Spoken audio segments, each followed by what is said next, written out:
This chat. Yeah, yeah, yeah. Show me the money. Remember that? Yeah, I wasn't when you were in college in the '90s, late '90s. Hmm. You had a little. You could afford to be a bit more choosy about your movies, and I thought that was low rent. But I mean, I have a heart. Like I like the other Cameron Crowe movie, uh, where it was like kind of a self. It was like about him writing a music story for Rolling Stone. Kate Hudson was in it. Billy Crudup. Almost famous. Man, that movie, like, I kind of got over myself. I was kind of like bitter, artsy, like, this isn't a Gus Van, Goodwill Hunting was like softball Gus Van Sant. It wasn't edgy. It wasn't hard. I know. This is a big sticking point in our podcast partnership. Is your not undying love for Goodwill Hunting, as it is What? my favorite But film. that's what I felt then. You know what I mean? I felt then because like You've grown. You've grown up. well, I think ultimately you kind of struggle. I remember having this conversation with our professor in a theater class where he's like, "Do you want to be artists or entertainers?" And he's like, "Either. There's no right or wrong answer." And I think something we've kind of realized too is at some point you're like, it's very hard to just be one or the other. And I Hmm. think I kind of was like more like, "Oh, I want to be an artist. I want to be an artist," and it's like, great, no one will watch it. Do you want people to watch it? Like, you know What what is I this? mean? What is this? The ballet or the And opera? and like Goodwill Hunting is and the thing to me, one of the great gifts about or great compliments is that it's really rewatchable. Like you just can put it on and you're like, this is good. It's good acting. It's good story. Yeah, it's well executed. You know what I mean? Is it the craziest movie I've ever seen? Is it Julian Donkey Boy? Is it really Criterion Collection? Or is it corporate softball? Hey, but corporate softball is fun. So is 401k. I broke my wrist playing corporate softball years ago. With who? TBS? Yeah, True TV. Yeah. I had just started dating Shira. We didn't even live together, and so I'm not an athlete. I don't know if you knew that about me, but Yeah, but you still played softball. I mean, that's a. anybody can play softball, right? I mean, like, there's a reason they call it softball. Ah, it's softball. Anybody can do it. Well, Ollie, I I hit the ball and I ran as fast as I could to first base and I slid into first base, which apparently you're not supposed to do. And I remember looking up, and I got tagged out, by the way. I remember looking up, and the other team was laughing at me. And Hey, you know, when you're playing from a media company and you're playing, I don't know, like a bank or law firm or something, because it wasn't just like we were all playing all the other TV channels, oh, I would have assumed Hey, that. I yeah, was no, thinking like Anchorman when they had the street fight. yeah, Yeah. it wasn't like that. We were playing some broy, Wall Street softball team, and they Oh, were laughing at me, and my wrist really hurt, and I thought, oh well, it'll feel better soon, and then we went out for beers after, and it still really hurt, and I remember I was in so much pain that night that I could barely sleep, and my girlfriend at the time, now wife, was like, "You're fine." Like, thought like I was making like such a big deal out of this. hmm. Because I do. There is precedent. I do suffer from a little hypochondriasis. Every little ache and pain is the end of the world. And so she was like, "Okay, yeah, you broke your arm, you broke your wrist. Okay." So I went to the doctor, and turns out I broke the smallest bone that exists in your wrist, the triquestrum. and I needed like a little sling for a bit, and some painkillers, and it there was nothing. It was one of those like there's nothing you could do; it'll heal on its own, Hmm. and it did, and You I'm know, glad. it's so Yeah. funny. It really circles back to what Shira said, which is, you're fine. You're gonna be Yeah, fine. yeah. It hurt, but that's Painkillers what's so and crazy. food. I broke a bone, and so the Right. kids will ask sometimes, "You ever broke a bone?" I'm like, "I have," and she was like, "You didn't." I'm like, "It's a bone. It's a tiny little bone in your wrist, but I broke it. It broke and it hurt. All right." Yeah. Yeah. Yeah. I mean, that is one of those things. I feel like when you hurt yourself, and I don't know if it's just men who do this, but you're like, God, it hurts. And I think Briley would be like, well, stop freaking jabbing at it. You know what I mean? You're like, why is this hurt? And I'm like, I don't know, That man. Stop. old that old Yeah. joke about, "Hey doc, it hurts when I do this. Don't do that." Yeah. Yeah. Yeah. Yeah. There you go. Good Well, segue for today's topic. If you're new here, for our summer series of the Little Kids Big Questions, this mm, week, how to talk to kids about money, we both apologize and you're welcome for the banter about corporate softball and goodwill hunting. But hey, we're dads. That's what we do here. This is our outlet. This is our time to chat. And today, it's true. we're chatting about whatever we want, but also the main topic: money, money, money, money. Money. Yeah. How to talk to kids about money. We've covered a lot of topics so far. I mean, you might be listening out of order if you're listening at all. And if you are, thank you. Thank you. And if you're not hearing this, so I'm not going to insult you or praise you. You're not here. But if you are, and again, that's you, I'm talking to you, listener, listening to the Little Kids Big Questions episode about money, you know that money is loaded. It's a loaded topic. Not loaded like Mm. a baked potato, not loaded like the rich girl you grew up down the street from. But we're going to get into that. We're going to get into all the emotions around money and the logistics. And it's funny, as I was preparing, and yes, we do prepare, we have an You outline. prepare. You Yeah. prepare. As I was preparing for this, what kept coming up is, not talking to your kids about money doesn't prevent them from forming opinions and behaviors around money. And I thought, oh, that's kind of like the sex talk, weirdly. It's like a lot of people are like, well, it's just such a hard thing to talk. Yeah. But guess what? Your kids are at some point going to learn about sex. And your Yeah. kids are going to learn about money. Yeah. You want to learn it from you? I mean, maybe not. Maybe some people will go, I'm not very good with money. They shouldn't learn from me. Well, maybe you have a relative who is good with money or who has, and by the way, when I say good with money, I don't just mean rich. I mean, has good attitudes about money. Because I think also like people who are, cheapskates, is I think the professional clinical term. People who are stingy. I don't think that's good with money either. I think that like you don't want to be around those people. So it's a dance. You also need your basic needs to be met. We're gonna get into all of it. So here's where I'm gonna start. Ollie, you got a 14-year-old. He's Yeah. got a nice life. Mm-hmm. He goes to private school. He's got some video games. He's Yeah. got some nice food in the house. He doesn't want for much. However, I bet he wants stuff. I bet he wants stuff that he can't always get. Take us back to some of your early memories with a younger Heath, where he's like, "I want that," and you're like, "Yeah, it's not gonna happen." I know you don't give him whatever he wants. Tell Oh, me yeah. about that experience, and tell me about where you're at now with the money conversation, how he understands it, and how you've kind of gotten to this point.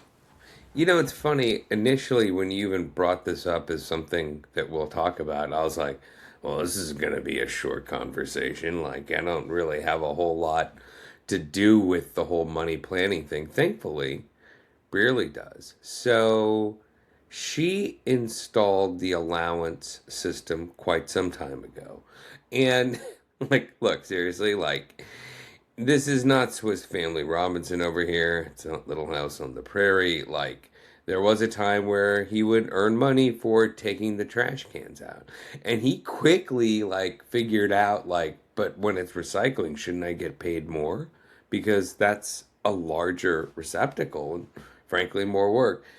And he did it for a stretch and he earned money. And I really credit Brearley to this. This is something that I wasn't brought up with, which is you need to understand what it is to receive compensation for a task. and then that money is yours and you can do what you want with it. So it's not simply, okay, I want this, there you go.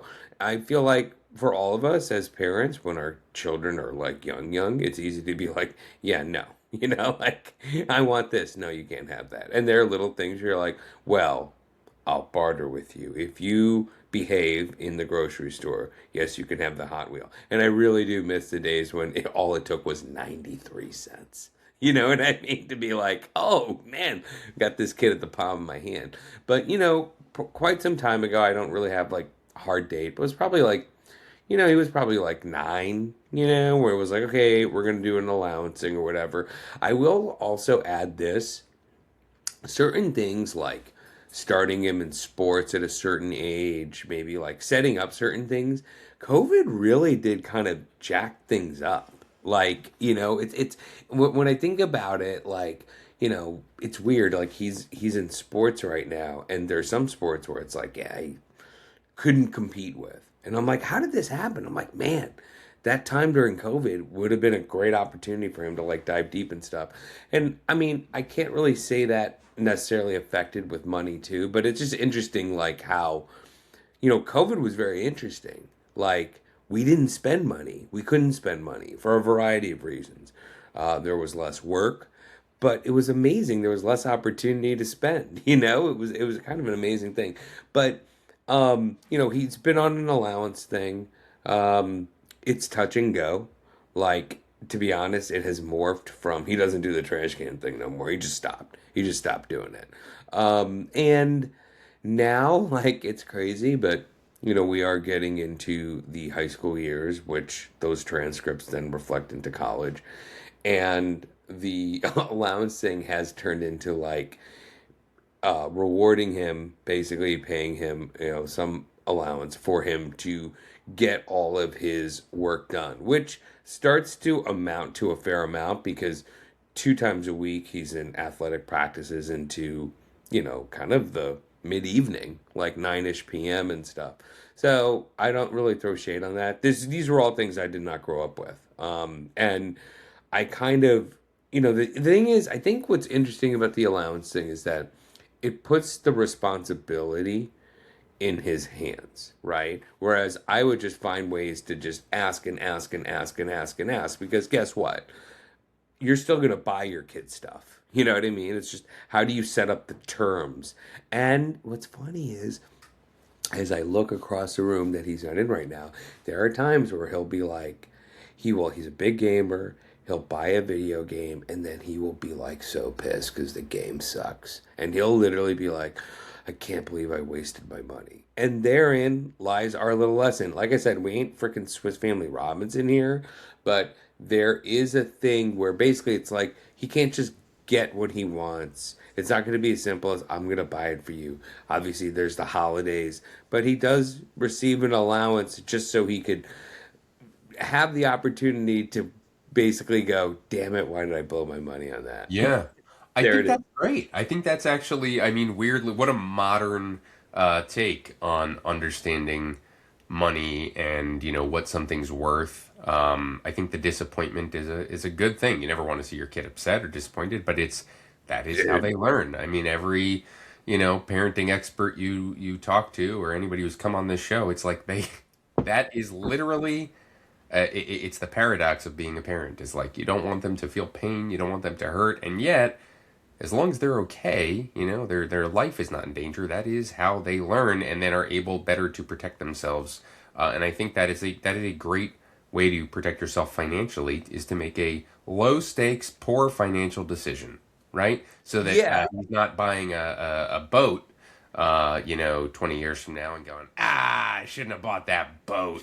Damn it. totally. Dude, it's so, I mean, yeah, like I will tell you. And by the way, no grand design here, no big plan. Sure. But he definitely has learned because it's weird. Like, gaming is so nutty. There's so much out there. And, like, it's all relative, And it's like, you can get a game that, if it's not elite, if it's not excellent, it'll be something. I think video games and him have been a great opportunity for him and money because literally there'll be games that'll just burn him. and then some where he'll be like, that was so worth it. And I feel like that's probably a good way to look at. It's weird. I'm the first person to say like, yeah, I'm terrible with money, whatever. But Mm. part of it is I have such a thing about money and like food because I feel like for a variety of reasons when I look at the food experience I've been for many years said, man, just because you spend twice as much doesn't make it twice as good. And that is so true, and I think that's true generally about a lot of other things besides food, right? It's just money's a great tool. It's a great thing to have when you need it, but it doesn't just. It's not magic. You know what I mean? It's a blanket. It's a good blanket to have. One day we should do an episode where I list all the aphorisms that my grandfather used to have, which were not his, but they were kind of just like the sayings of like the generation, which then he would say to his kids, one of whom was my dad, and then my dad would repeat to me. And it occurs to me that growing up, my dad always used to quote my grandpa, and he said, Grandpa always used to say, rich or poor, it's nice to have money. There you go. Yeah. There you go. Right? I mean, Yeah. it's weird, man. I mean, I feel Yeah. like too, like I feel like generally speaking, you can't talk about this and not talk about your own personal relationship with money. And what's weird is like, I definitely grew up, I think privileged, definitely to a degree spoiled. You know what I mean? I would say I was more spoiled than wealthy, if that makes sense. Well, do you think that your parents, spoiled you because they came from such poverty? I mean, like, I think. was there? I'm actually really curious about this because, so much of our parenting decisions and then our parents' decisions, are often reactive, Hmm. a response to our own upbringing, trauma, Yeah. regret, longing, whatever. And so your parents being from Bangladesh and, Hmm. not coming from much, having to kind of create their own life, do you think that it was, oh, we don't want our son to want for anything, and so as a result they went way in the other direction? I think my dad certainly lived his life to that degree. He was never shy about, he liked clothes. He had an expensive watch. He drove like a nice car. Was it the nicest car? He didn't drive a Rolls Royce. It wasn't a Mercedes Benz. That's the Mm. problem is, especially in America, in the land where where wealth never seems to end. Like there's always a fatter cat. You know what I mean? But what's kind of weird is I start to think back and I'm like, hang on, like, how poor were they?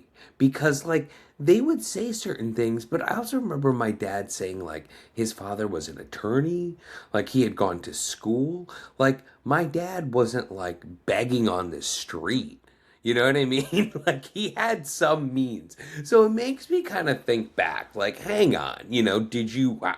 I just don't know. Like, there's definitely some questions I have to ask because it's like, you can picture this third world and like people starving Sure. and like there's no food, but it's like, but you went to medical school. Like, there Right. is some Right. infrastructure there. Your So I dad don't went know. to medical school where?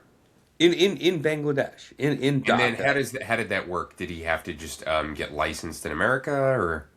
Yeah, so this is so funny, but he is one of those. He's one of those. This is I'll call a lot of the other like the Indian comics will talk about this, but he was one of those Desis who came before the 1967 Immigration Act. So he was able to come to America because he had postgraduate training, and basically he came here to finish his medical training. So he went to medical school there in Bangladesh, and then came here for all the other extra crap when people were like, I'm still almost a doctor. So he did Right. that. Residency? Yeah, I don't even know. But yeah, he went to yes, Yeah. yes, yes, He had yes, a yes. degree, right? Like he wasn't like practicing without a license here. This isn't like Suits, right? That's the thing. He couldn't even come to America without that. You know what I mean? Right, Like right. they'd be like, you have to really justify like Yeah. why are you here? Why can't, yeah, why are you here? It all Yeah. changed after 1967. But yeah, and like yeah, he kind of it's so weird. Maybe it's because you brought this up, but he would say things to me like or say things just in general like we're not rich, but we live richly. And like he would say things like, we're kind of paycheck to paycheck, but he was spending the paycheck. You know what I mean? Uh-huh. And then the Uh-huh. one, it's weird. There's certainly things that I kind of baffle about, even just now when I had to like pay for my mom's like assisted living, and like how there was just enough money in there basically for her to kind of survive because of her outstanding medical health issues. What's really weird is like they only had one kid. My dad was a doctor. As far as I know, he didn't really have any school debt or anything like that. But like I, he took loans out against like mortgage loans, you know what I mean? Like against your house to pay for college, for my college. And I was kind of like looking back cuz we're obviously looking at these decisions are coming our way and we're very candid, I think, Briley and I, about the fact that look, let's look at all the options. We don't that we are certainly in an era where you don't need to go to an expensive school that costs $300,000-$400,000 for a degree in such an uncertain time, given everything that's happening, just with AI and stuff. So it's like it's all good. You want to go to junior college, knock out 2 years of credits, fine. Like no shame in that at all. Like that's just the reality of it. But Sure. it's really funny. Like I remember like one day, my dad was someone who like literally put me in private school the entire time, and like it costs money. There's definitely more expensive schools, more expensive markets than growing up in St. Louis, Missouri. But it was really weird when we got to college. It was just like, oh, so do you think you can maybe get a scholarship? But I'm like, I mean, I applied for college. Like, I don't like. You're a doctor. You have a Rolex. Like, I don't. How does this work? And by the way, I'm like, Yeah. by the way, I'm a spoiled 17-year-old who never really had an extra job. Like, I don't. What's going on here? And I Sure. remember he took mortgage loans out. So what's kind of funny, like, it's weird. He had money, he had investments, he had a life insurance policy, but like when he sold his house, he had to pay off a loan. And I mean, we're talking he's in his 70s. Like the house was not paid off. So you can Right. do that math. So yeah, it's really weird. I kind Well, of, because he borrowed against it so many times, right? yeah, he borrowed against it for like, and it was weird too. Like, kind of, it's weird. Like, there's certain professions where you're like, oh, you're a doctor. And I'm like, a doctor is fine, but it's like, you only make money when you're working. You don't have passive income. You know what I mean? Well, there's a I great scene in the book and TV show, Fleischman is in Trouble, where Jesse Eisenberg plays a doctor, and he's doing okay, but he cannot compete with these finance guys uh, Yeah. on the Upper East Side, and so like it's a running joke in the show where they're just like, "Oh, you're a doctor? Oh, that's so great! Wow, that's so noble!" Like, but like they're just like, "You're poor." Yeah. I Yeah. mean, I literally had this conversation with someone who does fundraising.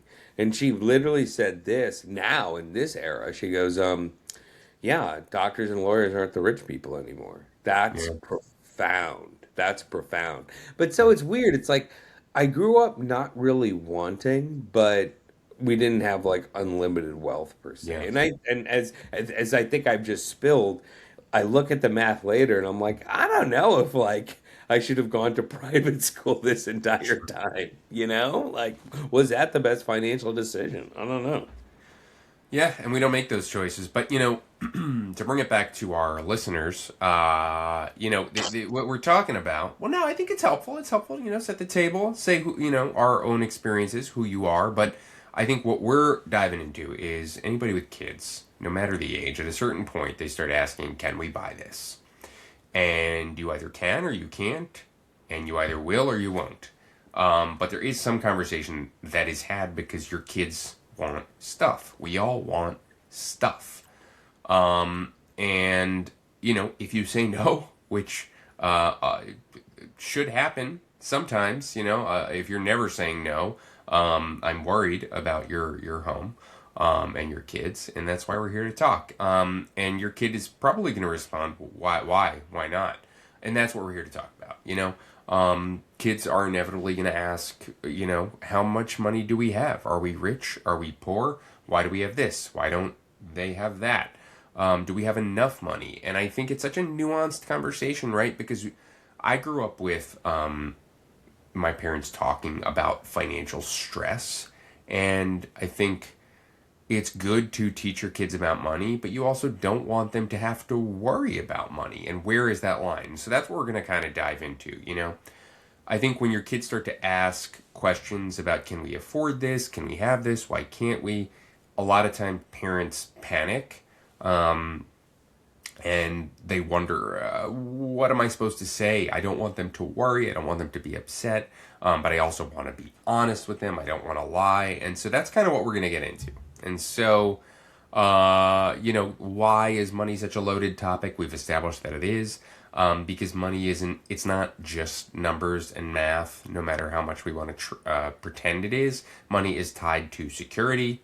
Money is tied to status. Money is tied to stress. Money is tied to identity, the way we see ourselves, the way we see others.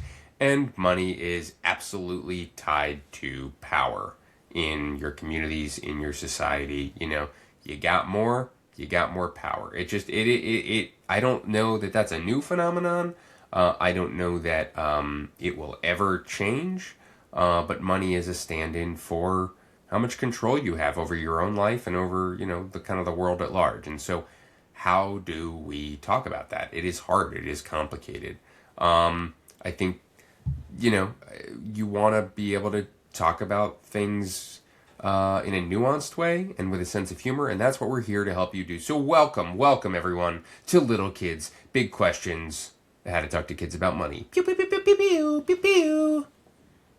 How was that preamble? What's funny is I feel like this is really built right where you are with CC and Zeke, Mm-hmm. because I can tell you like basically the what happens. You know what I mean? And Tell me, it's tell me. very telling. Well, look, I think like if you were to get Heath in here and like have him talk about money, the first thing he'd probably talk about is like a how much he understands about how some people are so wealthy. Because what's really profound, and it speaks to right now too, because I would even argue, Neil, that, when you're talking about frickin' Fleischman, like, okay, that's a doctor in New York City who feels poor because he's in New York City, which is an incredible source of wealth, right? Boom, there you go. Like, if you're in freaking Denver, maybe the differences aren't that stark. But more so now than they were, say, 20 years ago. So, part of it is like, it's very strange, but, you know, in Austin, like especially since the pandemic, a lot of people have moved here. Like it's so layered into like right now. But this city has really changed and grown in the 10 years I've been here because tech is huge. And frankly, like when you talked about finance, people in finance versus people who are doctors, big chasm of money right there, right? Same with tech. Like we have friends who are doctors who they're like, yeah, we're poor amongst our friends who work at Meta in the Bay. Like they're literally telling them stories like, "Oh, take these shoes. We don't need them." Like they're like giving us thousands of dollars of Nikes because their kids can't wear. I mean, it's like the doctor's kids are like getting the hand me downs. You know what I mean? It's pretty crazy. So he's been going to this school over these last few years. It's profound wealth. There's a Hollywood celebrity there, like he has a little bit of that. There are people who, yeah, like, it's really weird. He goes to a school where a guy from Shark Tank's kids go there. Matthew McConaughey's kids go there. Like, the cars are nuts. And he also remembers, like, his friends that we're friends with from their parents from, like, when we were in, like, preschool and stuff. And I heard him say He's like, bro, in my school, like none of the parents work. Like there's just people who are just, I mean, like obviously that's not everybody, right? But yeah, there are people, at this school he goes to that just are like, you have a conversation. The guy's like, yeah, I sold my company, and I mean, he wasn't that flippant, but he was like, yeah, I just haven't been, I've been kind of, I'm not working right now. I sold a company a couple years ago. Like that just says a lot. You know what I mean? I sold a company, and and this is who he's around all the time for all this time. And what's so crazy is he's about to go to start public school. And to be honest, part of that is realizing that he doesn't really fit in amongst a set of people that maybe don't speak to everybody, but it's still a bit of a majority.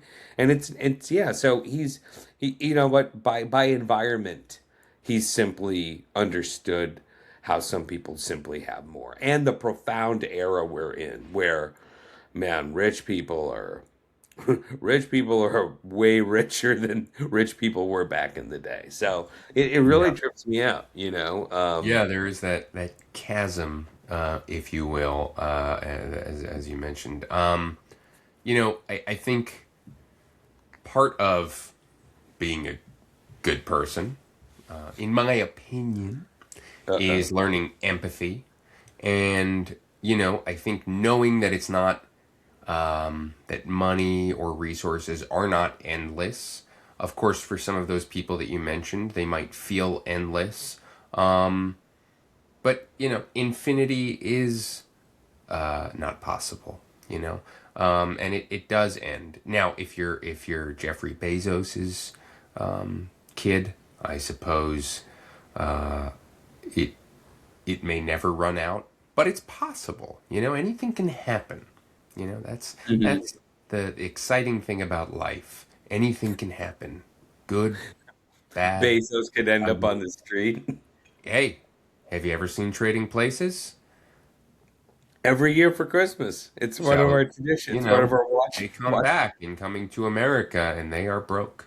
All right, you Yeah. make a couple bad decisions. So, this is about, I think what's important is teaching your kids empathy. And one way to teach them empathy as it relates to money is help them understand that there are limits. Doesn't sound like a lot of Heath's classmates maybe know that yet, but there are limits. Hmm. And you want to help them build a healthy relationship with money. And this is a key one we're going to keep coming back to. You want to separate money from identity and worth, which is hard because, as we established earlier, we as a society definitely associate money with identity and worth. So, how do we do that? Well, just teach your kids like it doesn't matter, how much money you have. It doesn't determine the character within you, which is really hard to teach, and especially easy to say, but how do you model that? So we're going to get into that. So, all right, why does this topic hit so hard for parents? Well, because it triggers us, because we've got our own opinions and baggage with money, just like every other topic we're talking about. We start talking about money, you start thinking about scarcity, you start thinking about abundance, what you don't have, what everybody else has. You start thinking about debt, which is very real, especially in America. Financial stress, which we covered.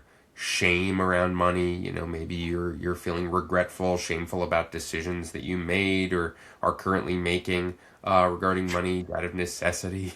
That boat you bought. And feeling again like not worthy if or unsuccessful if you don't have the level of money, amount of money that you had hoped you might.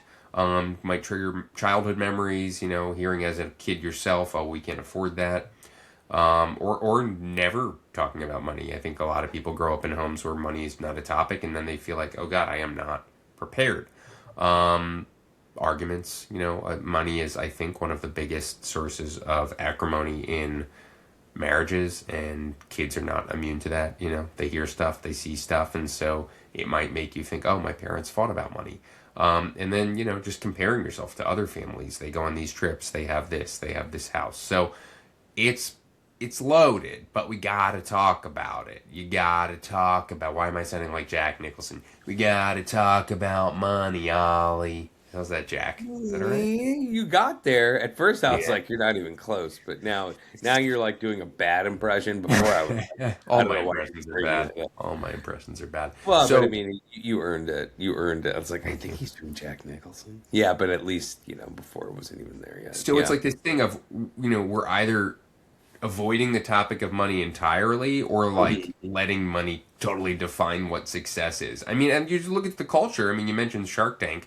The culture is if you can amass a certain amount of wealth, you have meaning. You are worthy. You are powerful. You get to sit in this chair and then dole out, advice and tell people, that's good, that's bad. What do these sharks know? They don't know anything. You know, I would imagine if I were to make a bet on some of these ideas, my success rate would probably be just as high. I just don't have the capital to put into it. Like, let's be real. Come on. Yeah. Yeah. Yeah. And I mean, you can't make a gamble if you don't have the initial bet. You got to make the cover at the I buy-in. mean, you mentioned Meta. I think Meta spent $800 billion on the metaverse, which is shutting down. Hmm. Didn't work out. $800 billion, and I saw these stats about you know, what it could have solved in America. I think it was 80, but that's cool. It was 80 80. billion. Yeah, Okay. it's really weird. Heath will really die. We were just talking. He'll like talk about this stuff. I will tell you this though. Um, you know, he's definitely like just by observation realized like what we have compared to what other people have. Certainly, and him going to the school he goes to. It is interesting because he'll bring up things. He'll say things like, "Well, he'll bring up like a profession." And he very much is enticed by that profession because of what it can pay. It's very interesting. Like, I think it's weird as someone who grew up and my dad's a doctor, and I'm like, oh, I want to do like theater and I like arts and stuff. It's really interesting to see him grow up in my mind, and he's probably like, yeah, I want to, have, I don't know, perhaps a more concrete profession with a more, with a runway fixed for, some sort of monetary goals, and like that's certainly not a bad thing, I mean, it's a choice, it's a choice, right? It's a Yeah. choice. You talking about pursuing acting as the son of a doctor reminded me of this meme that always comes up. Uh, so I guess Ulysses S. Grant's great grandson is a writer, and he's a writer of gay vampire fiction. Seriously. Yeah, and so the meme is I must study war so my sons can study business, so their sons can study art, so their sons can write gay vampire fiction. That's pretty amazing. Yeah. That's I mean, you could also slot in like improv comedy, instead. Like it's, I don't want to make this, I kind of like the gay vampire. I mean, yeah, that's amazing. That's really amazing. it's a genre. It's a genre. I'm sure very You know popular. what? One of my, I would say this, one of the lines I always love, gets me all the time, is from The Departed, where he goes, well, they say families in America are always rising or falling. And he's like, who said that? Faulkner? And then Mark Wahlberg goes, what's the matter? You don't know any Shakespeare? And then makes a fart noise. It's amazing. Funny, It's amazing. It's going to funny. be a great clip when you pull that one. What's the matter? Sure. Don't see Shakespeare? Yeah, you remember Mark Wahlberg? He blinded that man. We never talk about that anymore. Yeah, well, Yeah. money. Yeah. Money can buy you out of it. Just Yeah. beat that man. Committed a hate crime against I think a Vietnamese elderly man and blinded him. And then people were Yeah. like, what's your workout routine, Mark? Huh? Tell us. Hey, I mean, like he did a little time. I don't know. Did he? I mean, look, did he keep doing it? You know what I mean?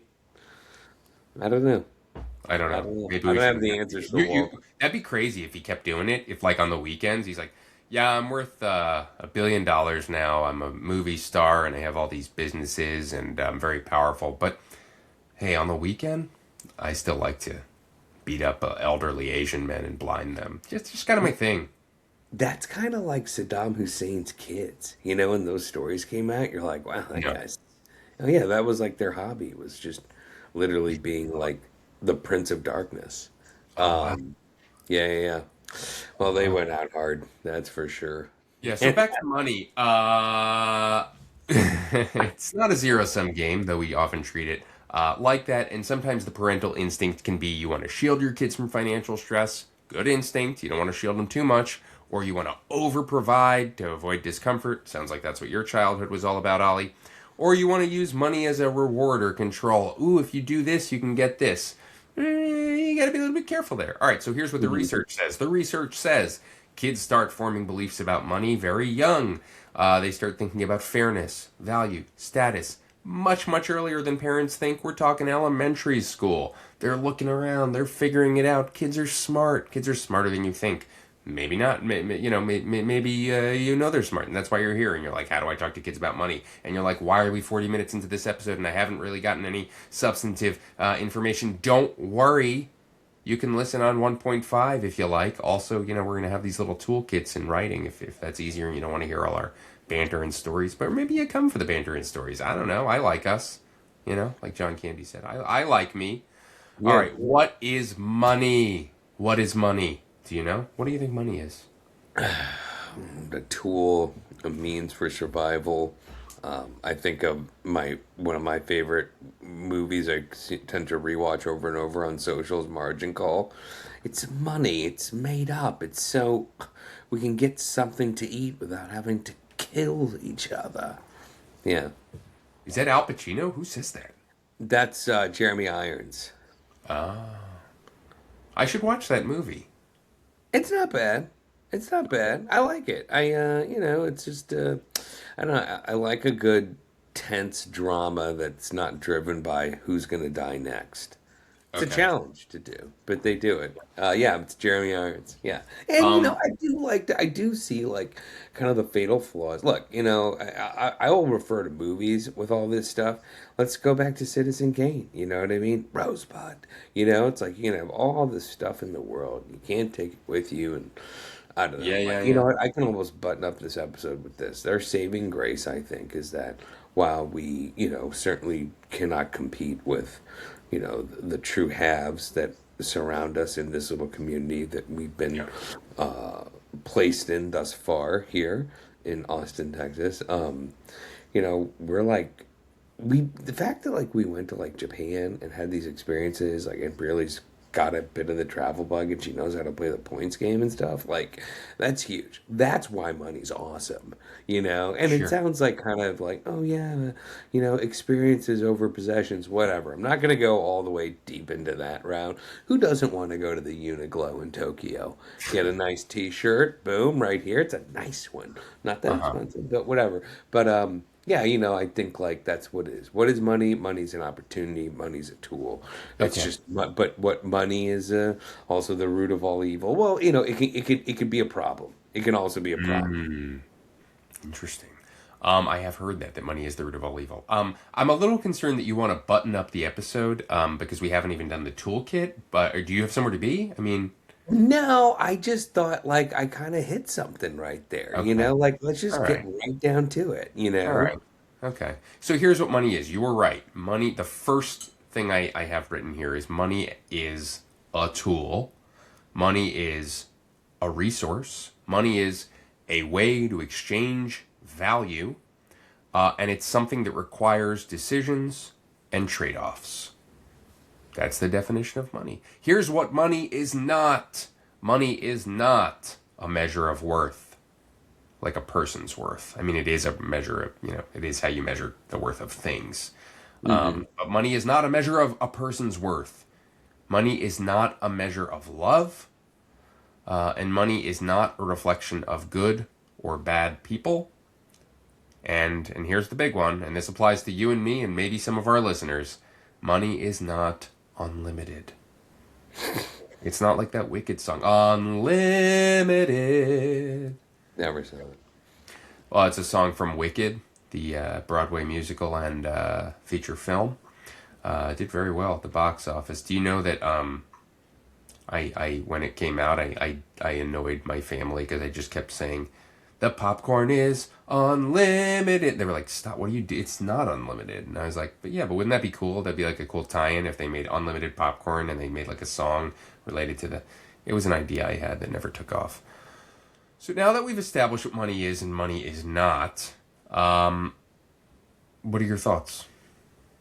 I mean, I feel like I've been on board with all that, you know. I think that's pretty true. I mean, we'd be a very different podcast if we were like, listen, money's everything. Money never, you know, that would be, I think that's just kind of on brand Yeah, yeah. for, What do you think, by the way, what do you think of those guys? And I say, I know there are women that do this too, but primarily guys, the like, here's how to get rich. You know, the like, there was that like Rich Dad, Poor Dad book. Like, is yeah. this all BS? Are they grifters? Or are they actually teaching valuable things?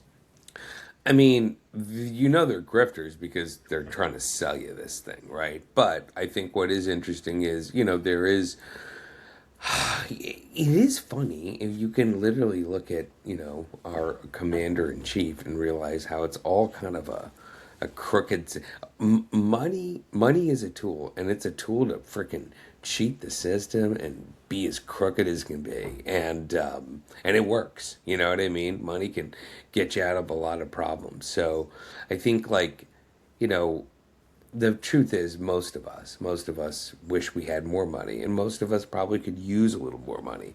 The tricky thing, and I think this is probably something I'd love to see where maybe this is I in the toolkit, maybe it's like D, I don't know, but I think a lot of this is like understanding that money is about, you know, making it and making it and spending it, and making sure that there is a good balance there too, because you know, I've seen this. I heard a kid literally say this, and this is an interesting perspective because as much as Heath is around people who have more means than us, that's not always the case. And I remember there was a kid who came over, and I think Heath had showed him something he had gotten. Maybe it was like a present or something like that. I don't know. But he goes, well, that money's spent. Like, in that quick little moment, I read so much into someone who literally sees everything that this person has and literally is like, yeah, I don't have all this stuff. And he goes, but you know what? I also understand a big perspective of it. Like, yeah, like, and I'm sure this is a person who's had conversations where it's like, we can't have this because we need it for more important things, like electricity, like food, like, you know, like the things that are absolutely essential. And that's kind of, I think, the big part of this too, right? Is that when you talk about kids and money, a lot of it is what they want versus teaching them what they need, you know? Not bad, right? Not That's bad. good. That's This good. was a shorty for me too. I'm still in the game though. So, more research based thoughts about money. You know, some key findings we always talk about. We already kind of talked about this, but kids form money habits early. By elementary school, most kids understand saving versus spending. They understand fairness in the context of money, and they understand money as a comparison tool. Who has what, you know? Uh, Here's another piece about money from the research. Parental modeling matters more than instruction, and that is the like, do as I say, not as I do. Hmm. Kids are going to do as you do. And so kids will learn from how you talk about money and how you spend your money and how you react to stressors around money more than any, you know, piece of information you try to dole out to them. They will watch you. And that goes for everything, but we're talking about money today. Another key research finding about money in kids: scarcity language can create anxiety. Saying things like, we can't afford that, without the context, you know, the additional context that, like, hey, we need our money for other things, and, you know, money is a tool and a resource, and we have to make decisions. If you just say, oh, we can't afford that, you know, without more context, could make a kid feel like, oh, we don't have money, we're not safe. So you always just want to give information and not just be so catastrophic and doomsday in your language. At the same time, the flip side, overprotection can create entitlement or confusion for kids. Kids who never hear no ultimately struggle with limits and end up becoming like the Christian Bale character in what's that film? American Psycho. Thank you. So you want to tell your kids no, so that they don't just murder people for fun. You know, Yeah, even if you don't have to, if you're super loaded, you should tell them no sometimes. I think. You hear that, Jeff Bezos? it is what it is. He probably tells them no when they're like, "Can you come to my baseball game?" And he's like, "No, I'm going to Italy with my new wife." Did you get her on Amazon? Yeah. Hey, did you see she wrote a children's book? I'm sure it's so good. Oh yeah. What Yeah. a, Hey guys, click the link below. Click the link below to buy Jeff Bezos' second wife's children's book that she worked super hard on, and is so deserving of your money. Um, we haven't Discount even code done the here. Melania thing yet. So We got yeah.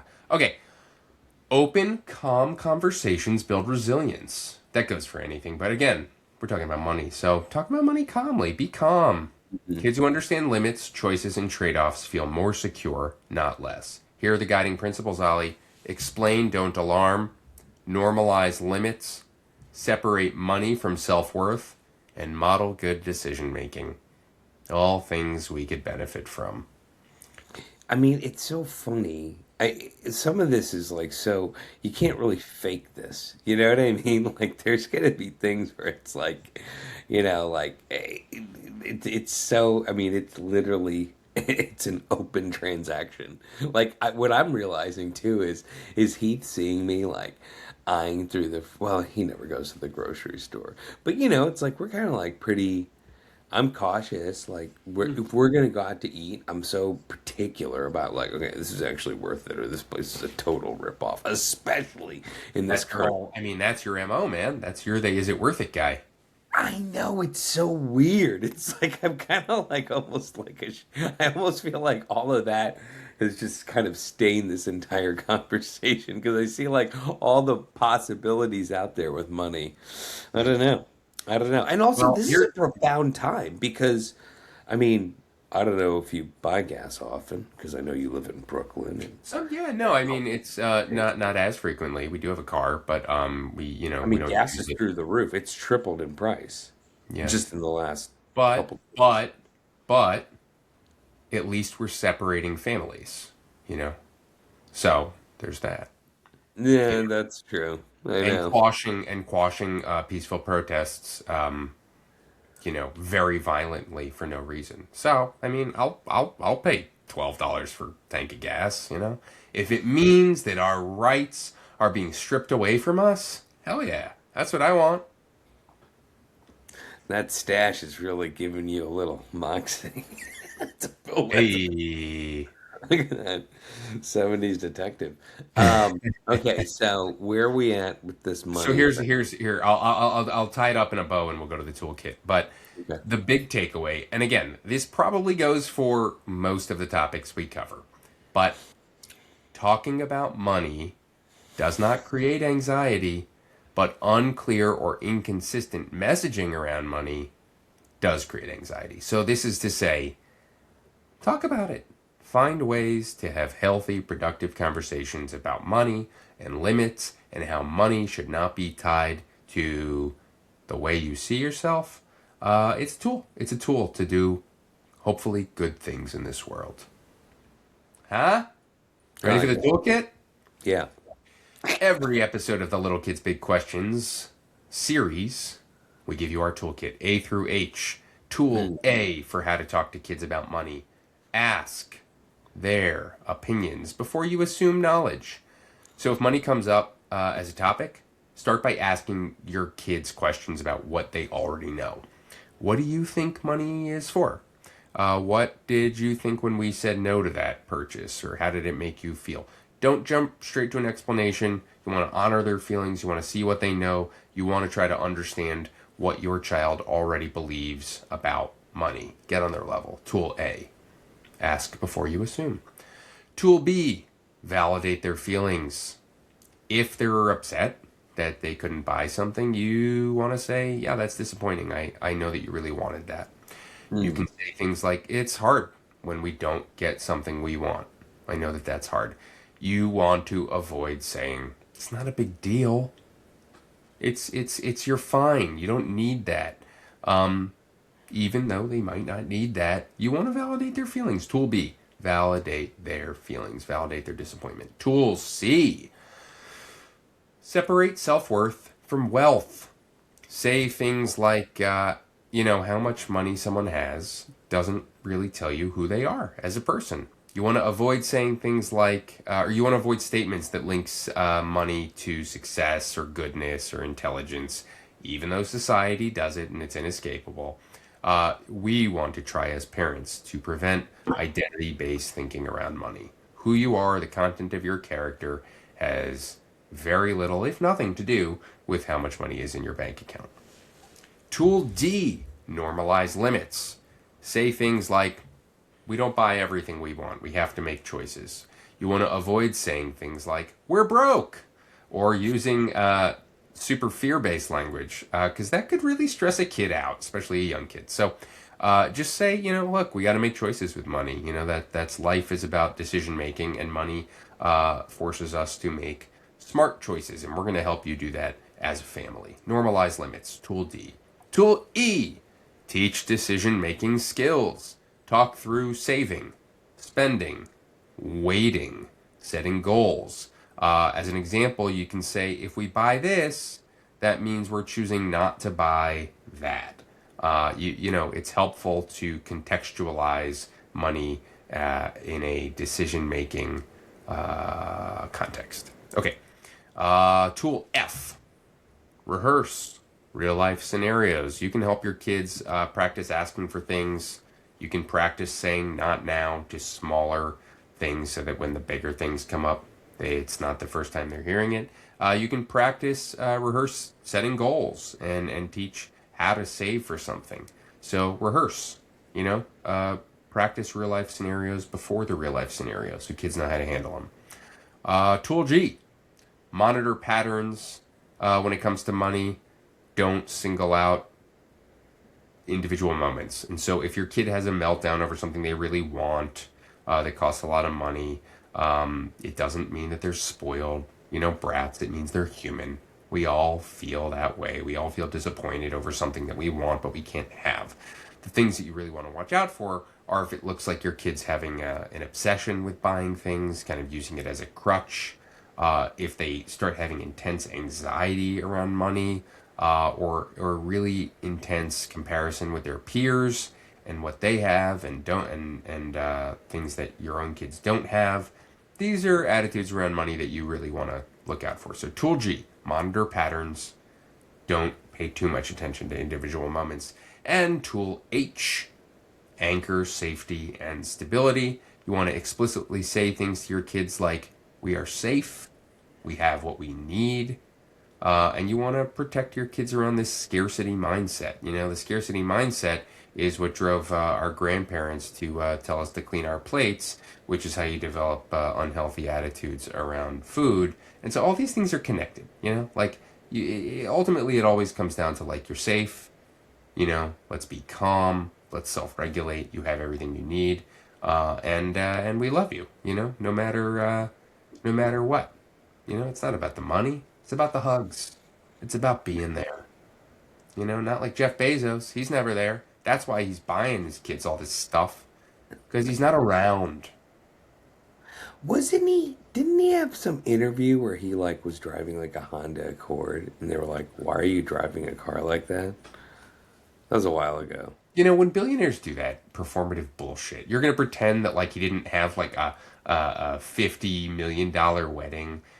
When I started at the William Morris agency in the mailroom, it was so fascinating to me because I remember I was making $17,000 a year living with my parents in New Jersey. That is not a salary you could live on. Even in 2008, you couldn't live on that. And so, No way. I was like, all right, well, I'll do this to try to like rise up the ranks in the entertainment industry. Didn't work out. But, You I got out remember of the mailroom. Yeah, eventually. The other people who, why does that exist? It exists so that you can create this mythology around. I started out in the mailroom delivering mail, but everyone there had apartments that were paid for by their already very wealthy parents. And I remember that being like a very rude awakening for me, being like, I don't understand how you can afford this place on $17,000 a year. It doesn't make sense. I Yeah. didn't. I was so naive. But again, it's so that on a panel one day, they could say, well, and I started out in the mailroom. Get out of here. Get out of here with your Honda Civic, Jeff Bezos. Get out of here. Drive a Ferrari. Be honest. Get out of Yeah. here. All right, Yeah. that's the toolkit. You want to do the age by age thing since we do Yeah. that Yeah. every Yeah. Do that one. big questions. Here is how to talk to your kids about money based on their age. When they're 3 to 5, they're going to start saying things like, I want that. They're very impulse driven. Parents can feel like they just want something so immediately, almost compulsively. You want to avoid over explaining. You want to keep it simple with 3 to 5 year olds. You want to just be direct. Say, we're not buying that today. You can offer alternatives. We can get this instead. Or you just need to be super clear, clear headed. Hold the line with the 3 to 5 year olds. We won't be purchasing that today. Set limits. It's important. Ages 6 to 9, they're going to start to say things like, well, that's not fair. Now they've got all this language they can throw back at you. Yeah, it's not fair. Life isn't fair. They're going to start comparing. How does this feel as a parent? Very overwhelming. What do you say? You might get defensive or start over explaining your finances or say things like, do you know how lucky you are? Mm-hmm. Don't do that. Just explain calmly. Different families make different decisions, and this is the decision that is best for our family when the kids are 6 to 9. You want to explain it in a decision making context. Ages 10 to 12, they're going to start to ask you, you know, what do we have? Like, what's going on? What's in your bank account? How much do you make? They're starting to be really aware of these money differences in the world and in their community. They're curious. A parenting mistake you could make is to avoid a real conversation about this and just kind of sweep it under the rug. Oh, you don't have to worry about that. Hey, they are worried. Let's talk about it. Here's what helps. Basic transparency. Teach the principles of saving. Teach us the principles of spending. This is where you can start to talk about financial literacy. You can start to talk about budgeting when they're, getting into that late elementary, middle school age. They should learn, like that scene from the Cosby Show, which maybe we'll insert here, where he's talking about, Theo, here's the money for this. Oh, but I'm going to take that back because of taxes, and you're spending this on this, using monopoly money to really teach. That Dr. Huxtable taught us so many things. Teenagers are wondering, what does money mean about me? I was thinking about a film called Some Kind of Wonderful. Do you remember that movie? Yeah. Yeah. Yeah. Yeah. Has a lot to do with I don't know why these John Hughes movies have so much, like, they're all in these high schools and there's so many rich kids and poor kids. Why were the rich kids The going to 80s. public Right. school in the All 80s? the What are the 19. rich kids doing there, just to make the poor kids feel bad? I mean, I Wild. think his whole thing about movies was about, honestly, he was like, okay, who's actually going to the movies? Oh, wait, suburban kids, suburban white kids. So, and also, like, he told stories that did mean something to certain people. And that's why I think a lot of us, it hit. It's like, well, this is like me, like, yeah. So, some people were living in fantastic, I feel like some movies are always about like fantastic wealth people, or some things are like, Tiny Tim Cratchit and all that kind of thing. But, is that it? Tiny Tim Cratchit? I don't know. But, yeah, Hughes was just like, yeah, this is a world that a lot of people see, and they also go to the movie theater. So we're gonna script these things out, and there you go. Yeah, and it's the So, '80s. so teenagers, they're thinking, what does money mean about me? How is it tied to who I am? And look, the reality is, teenagers, they get cars. Some have nicer cars than others. Money is very tied to identity, status, independence in society, and so teens really feel this with a vengeance. It's like on steroids. So it can feel like a pressure cooker. You want to avoid lecturing your kids or controlling them when it comes to money. What helps is acting almost like a collaborative financial partner with them. Again, this is where the budgeting, when you're talking to middle school kids, you kind of talk about budgeting a little bit more theoretically. You can actually make a budget with your high schooler, with your teenager, and say, here's your allowance, or here's what you're making from a part-time job. Here is, this is where it goes. This is how you can spend it. This is how you can save it. If they don't have a job, encourage them to get one, so that they can actually learn uh, how to earn money and where it goes and be responsible. And talk about spending decisions, real concrete spending decisions that they can make, not theoretically anymore with teenagers. And that is your age by age guide to talking to kids about money. You might be getting close to this with Cece, but probably when Heath was like 10-ish, maybe 11. But we got him it's called a Go Henry card. We actually ditched that because there were fees in it. But basically, you can get like a kid credit card. You know what I mean? Like, so, because look, this is the thing. It's like there's only so much. In fact, you don't need cash is almost irrelevant, right? You basically want a credit card, and then what's interesting is like, you kind of get like money from relatives and stuff like that. It's just nice to kind of get that incorporated. He actually now has a bank account. He has his own bank account. He's got money in there. We didn't like the fees from Go Henry, but yeah, I mean it's never too. But it's so funny. Like I look at that damn bank account and I'm like, oh, it's already in the warning zone again. So you He's hear that, guys? Use the code WGD15 for 15% off of Go Henry credit cards. I don't know. Wouldn't that be Yeah, cool? there you go. Hey, you know what? Yeah, yeah. I mean, look, they're gonna have a phone. They can get the app on there too. It's great. It's great. It's learn a Go ton Henry? about. Oh, is it like a play on the O. Henry candy bar?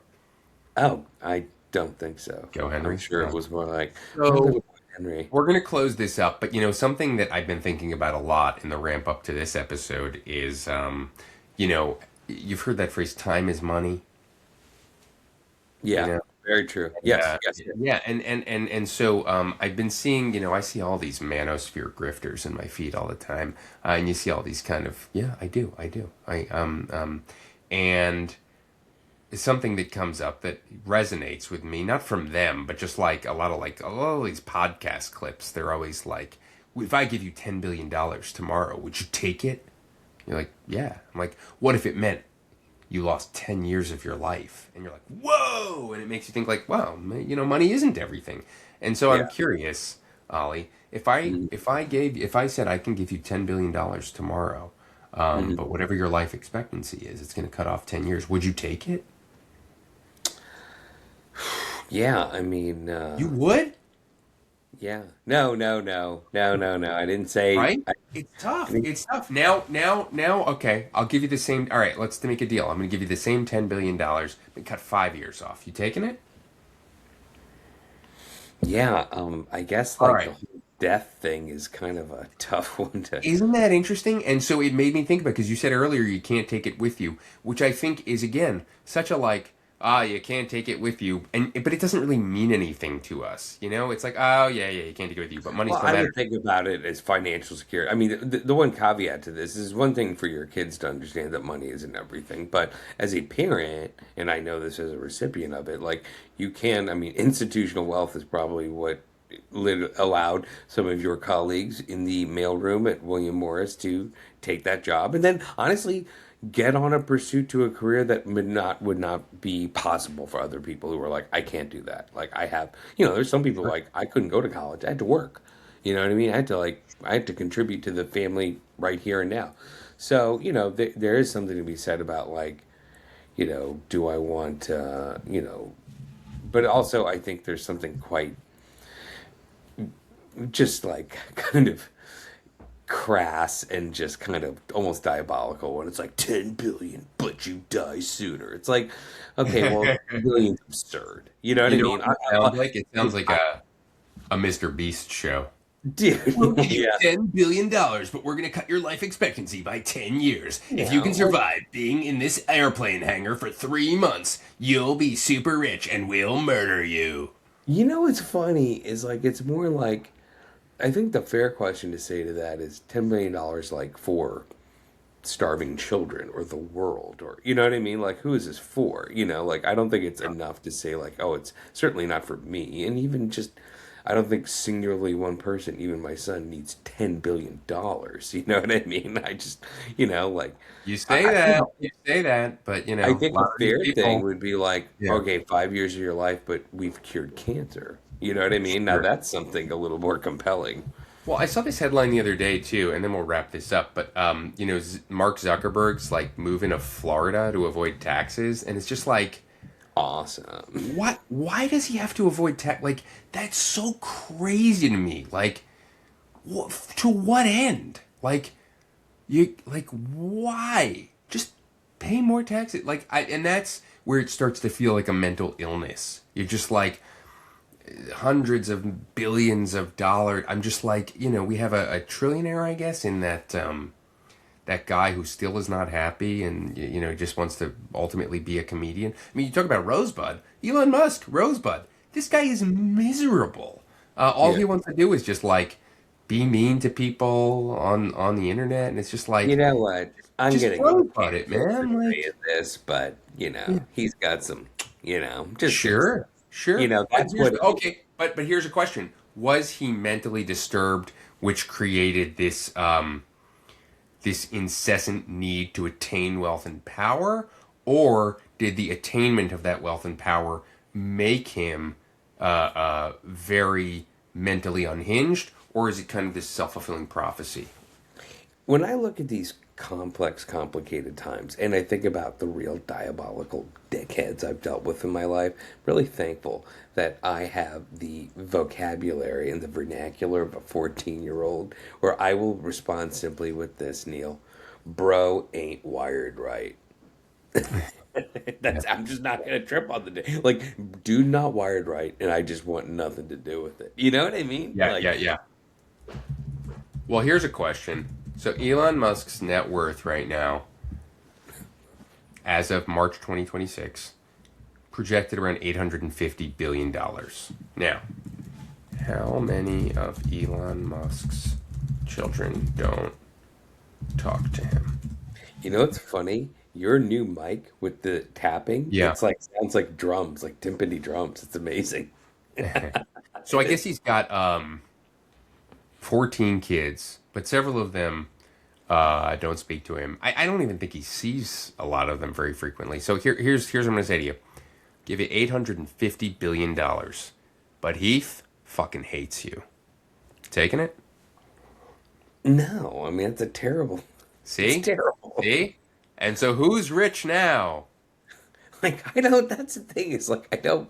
It's just like these mentally ill propositions. You know what I mean? I'm telling you, just stick to the new Yeah. vocab here, man. Bro ain't wired right. Yeah. Like it's just you're like, yeah, I might just not deal with that. Yeah. Like I don't This know. episode brought to you by Feastables, Mr. Beast. Eat a Feastable.